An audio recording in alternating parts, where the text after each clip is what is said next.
Friend on my YouTube channel chemistry sir Anish Kumar Azad. और आज के इस सेशन में हम लोग बात करेंगे बिहार के संदर्भ में, बिहार हेल्थ डिपार्टमेंट के संदर्भ में हम लोग इस सेशन में डिस्कस करेंगे। तो ये सेशन महत्वपूर्ण इसलिए है कि कैंडिडेट जो हैं, चाहे वो बिहार हेल्थ डिपार्टमेंट में एसटीएस के पोस्ट के लिए अप्लाई किए हों या BHM, BCM, accountant, counsellor, vector borne disease supervisor, ये सारे पोस्ट जो कैंडिडेट अप्लाई किए उनके लिए सेशन महत्वपूर्ण हो जाता है।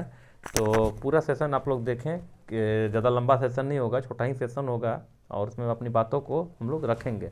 सबसे पहले तो मैं बताना चाहूँगा कि बिहार के संदर्भ में जो भी कैंडिडेट हैं, ठीक है, बिहार के संदर्भ में जो भी कैंडिडेट हैं, चाहे वो बीएचएम के कैंडिडेट हो, बीसीएम के कैंडिडेट हो, एसटीएस के कैंडिडेट हो, काउंसलर कैंडिडेट हो, अकाउंटेंट कैंडिडेट हो, वेक्टर बॉर्न डिजीज के कैंडिडेट हो, ठीक है, उनको बताना चाहूँगा कि रिजल्ट क्या बार बार आपके द्वारा जो है लगातार पूछा जा रहा है कि रिजल्ट कब आएगा कब आएगा। तो निश्चित रूप से ये अच्छी बात है कि आप अपने हक के लिए, रिजल्ट के लिए जागरूक हैं। और मैं पहले भी बोला था और अभी भी बोल रहा हूँ कि रिजल्ट में डिले मतलब आपका ही लॉस हो रहा है, ठीक है। रिजल्ट में डिले मतलब आपका लॉस हो रहा है, क्योंकि अगर आपका ज्वाइनिंग, चूँकि आप एग्ज़ाम जो है दिसंबर में दिए हुए हैं ऑनलाइन, और अगर आपका ज्वाइनिंग जनवरी में होता तो जनवरी और फरवरी 2 माह की सैलरी आपको मिली होती, ठीक है। तो 2 माह का सैलरी का लॉस निश्चित रूप से ये आपके लिए बहुत बड़ा लॉस होगा। तो आज के सेशन में पहले हम लोग देख लेते हैं वैकेंसी के बारे में, इसके बाद फिर हम लोग और कुछ चर्चा करेंगे नेक्स्ट सेशन में। लेकिन फिलहाल मैं यही बताना चाहूँगा सारे कैंडिडेट से, जो बिहार के स्पेशली कैंडिडेट हैं, कि जो भी अपडेट मिलेगा निश्चित रूप से आपको इन्फॉर्म किया जाएगा। आप धैर्य रखेंगे, ठीक है, और लगातार जो अपनी डॉक्यूमेंट्स है, जो भी डॉक्यूमेंट्स है, सारे डॉक्यूमेंट्स को आप रेडी कर लीजिए, ठीक है, सारे डॉक्यूमेंट्स को आप रेडी कर लीजिए और निश्चित रूप से आपको इन्फॉर्मेशन मिलेगा, टोटल इन्फॉर्मेशन मिलेगा जो जो अपडेट आपको आएगा। तो देखिए यहाँ पर ये पेपर कटिंग है और पेपर कटिंग को ही मैं दिखाने की कोशिश कर रहा हूँ। और जो आप देखेंगे मोटे मोटे अक्षरों में है कि 11,500 स्वास्थ्य कर्मियों की भर्ती जल्द बिहार में। विधान परिषद में का ये सत्र जो चला था उसमें निकल के आया ये कि किन पदों पर बहाली होगा, तो 1539 पोस्ट पर फार्मासिस्ट का होगा, ठीक है। 1096 पोस्ट जो है सल कक्ष सहायक का होगा, 803 पोस्ट जो होगा वो ईसीजी टेक्नीशियन का होगा, और 1772 पोस्ट जो होगा वो प्रयोगशाला प्रौद्योगिकी का होगा, जिसे लेबोरेटरी टेक्नीशियन कहते हैं। तो ये अच्छी बात है, इसका हम लोग स्वागत करते हैं अपने चैनल के माध्यम से। तो पहले पूरा पढ़ लेते हैं जल्दी जल्दी, इसके बाद फिर मैं बताना चाहूँगा कि मैं कहना क्या चाह रहा हूँ। तो राज्य में जल्द 11,500 से अधिक पदों पर जल्द विशेषज्ञ व सामान्य चिकित्सक व स्वास्थ्य कर्मियों की बहाली होगी। इन पदों पर बहाली के लिए, खाली पदों पर बहाली के लिए सामान्य प्रशासन विभाग के माध्यम से बिहार तकनीकी सेवा आयोग को अधियाचना भेजी जा चुकी है। मंगलवार को विधान परिषद में स्वास्थ्य मंत्री बिहार मंगल पांडे ने उक्त जानकारी दी। कहा कि राज्य में अभी विशेष चिकित्सा पदाधिकारी व 3706 सामान्य चिकित्सा पदाधिकारी के इतना 2632 पद रिक्त है। वहीं स्टाफ नर्स ग्रेड ए के रिक्त पदों की संख्या 9130 पर चयन हेतु भेजी गई अधियाचना के विरुद्ध अब तक 5096 नर्स ग्रेड ए की अनुशंसा प्राप्त हुई है। इनकी पदस्थापना विभिन्न स्थानों में की गई है, ठीक है। तो ये सारी चीज़ें हैं जो आपको जाननी चाहिए। आगे हम लोग देखते हैं कि एएनएम के खाली पदों के विरुद्ध, एएनएम के खाली पदों के विरुद्ध 6,480 अभ्यर्थियों को अनुशंसा प्राप्त हुई है। इनमें से नियमित नियुक्ति के लिए 6,293 को जिला आवंटित कर दिया गया है। एएनएम के खाली पदों पर बहाली के लिए रोस्टर क्लियरेंस काम जारी है। पारा मेडिकल स्टाफ में फार्मासिस्ट के 1539, सल का सहायक के 1096, ईसीजी के 803 पदों के लिए समान प्रशासन विभाग को अधिसूचना भेजी जा चुकी है। प्रयोगशाला प्रौद्योगिकी के 1772 पदों पर नियुक्ति के लिए कर्मचारी चयन आयोग कार्रवाई कर रहा है। 181 सल कक्ष सहायक, ओटी असिस्टेंट बोल सकते हैं, ऑपरेशन थिएटर असिस्टेंट की नियुक्ति की गई है। ये सारी जानकारी है जो आपको निकल के आ रही है सामने। आगे देखेंगे तो ये सारी चीज़ें हैं जो वैकेंसी के रिगार्डिंग कितना कितना सीटें जो हैं आपकी खाली हैं, लैब टेक्नीशियन के, फार्मासिस्ट के, ठीक है,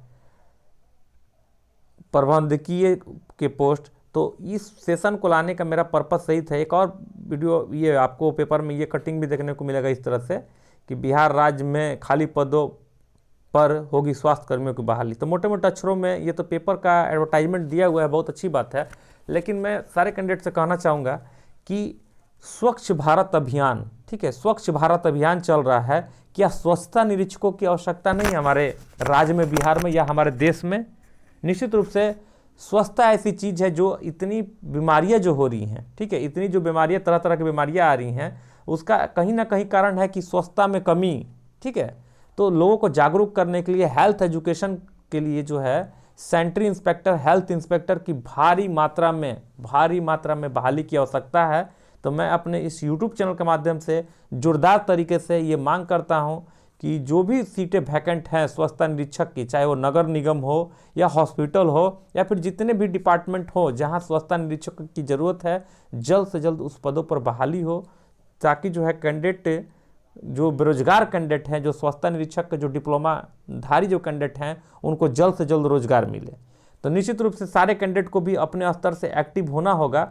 और ये तो पेपर में आपको तरह तरह का विज्ञापन आपको देखने को मिल रहा है, ठीक है, कि इतना पदों पर बहाली होगी, स्वास्थ्य बजट में बढ़ोतरी हो गया, इतना तरह तरह के चिकित्सा कर्मियों की बहाली होगी, अस्पतालों की क्षमता का विस्तार होगा, बहुत सारी चीज़ जो है आपको पेपर में देख लीजिए, मैं अभी आपको स्क्रीन पर दिखा रहा हूँ, आपको लगातार देखने को मिल रही है, ठीक है। लेकिन ये सारी चीज़ें ठीक है, अच्छी बात है कि पेपर का बहाली जो आपको निकल रहा है उसका कहाँ तक सच्चाई है वो तो बात कहीं बात है। 2019 में नगर आवास विभाग में स्वच्छता निरीक्षकों के भारी मात्रा में वैकेंसी के लिए जो है अधिसूचना जारी हो चुका है, कैबिनेट से पास हो गया है। इसके बाद भी जो है वैकेंसी नहीं निकली है। तो सारे कैंडिडेट, जो भी कैंडिडेट हैं, स्पेशली बिहार का ये वीडियो है, तो बिहार वाले कैंडिडेट और ऑल ओवर इंडिया के जो कैंडिडेट हैं उनसे भी मैं कहना चाहूँगा कि आप अपने स्तर से लगातार अपने हक की आवाज़ उठाइए। आपका समय बर्बाद हो रहा है, आपका भविष्य बर्बाद हो रहा है, और गवर्नमेंट को ये बात को समझना होगा, ये सोचना होगा कि कैंडिडेट का लाइफ बर्बाद हम नहीं करेंगे, ठीक है। तो निश्चित रूप से सारे कैंडिडेट को ये ज़रूर एक्टिव होना होगा, और जितने भी वैकेंट सीट हैं, चाहे वो, ये अच्छी बात है कि आपका फार्मासिस्ट का, ओटी असिस्टेंट का, ईसीजी टेक्नीशियन का, लेबोरेटरी असिस्टेंट का, एएनएम का, जीएनएम का, फिजियोथेरेपिस्ट का बहाली की बात गवर्नमेंट कह रही है।